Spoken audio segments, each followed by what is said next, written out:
சனாதன தர்மத்தில் இருக்கக்கூடிய எந்த ஒரு தேவதையும் ஒரு மொழிக்கோ ஒரு பிராந்தியத்துக்கோ சேர்ந்தவர்கள் அல்லர். இப்போ ஃபார் எக்ஸாம்பிள் கண்ணன் எம்பெருமான். அவன் பிறந்தது மதுரையில், வளர்ந்தது ஆயர்பாடியில், கோகுலத்தில். அப்புறம் பிற்காலத்துல விருந்தாவனம், கோவர்தனம், துவாரகா எல்லாம் நீங்க பார்த்தீங்கன்னா உத்தரப்பிரதேஷ், படிச்சது மத்திய பிரதேஷ் சாந்திபனி ஆசிரமம், குஜராத் துவாரகாக்கு போயிட்டார்.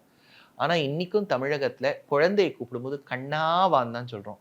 இந்த கண்ணன் என்பவன் கிருஷ்ணர் தான். அப்ப நம்ம அவரை உத்தரப்பிரதேஷ் கடவுள்னு வைக்கிறதா, ஹிந்தி கடவுள்னு வைக்கிறதா, குஜராத்தி கடவுள்னு வைக்கிறதா? பகவான் மொழிக்கும் அப்பாற்பட்டு இருக்கக்கூடியவன். மொழிக்கும், இனத்துக்கும், எல்லாத்துக்கும் அப்பாற்பட்டு. இப்போ ஒண்ணுமே நான் சொல்றேனே, இப்ப நம்ம கிருஷ்ணரை ஜெகத்குருன்னு கொண்டாடுறோம்னு வச்சுங்கோ. அந்த சர்வலோகேஸ்வரன் அரேபியால இருக்கக்கூடிய ஹுசைனும் நன்னா இருக்கணும்னு நினைப்பார். யூகேல இருக்கக்கூடிய ஜானும் நன்னா இருக்கணும்னு நினைப்பார். தமிழ்நாட்டில் இருக்கக்கூடிய சுப்பிரமணியனும் நன்னா இருக்கணும்னு நினைப்பார். பகவானுக்கு அந்த வேற்றுமை கிடையாது, விருப்பு வெறுப்பு கிடையாது.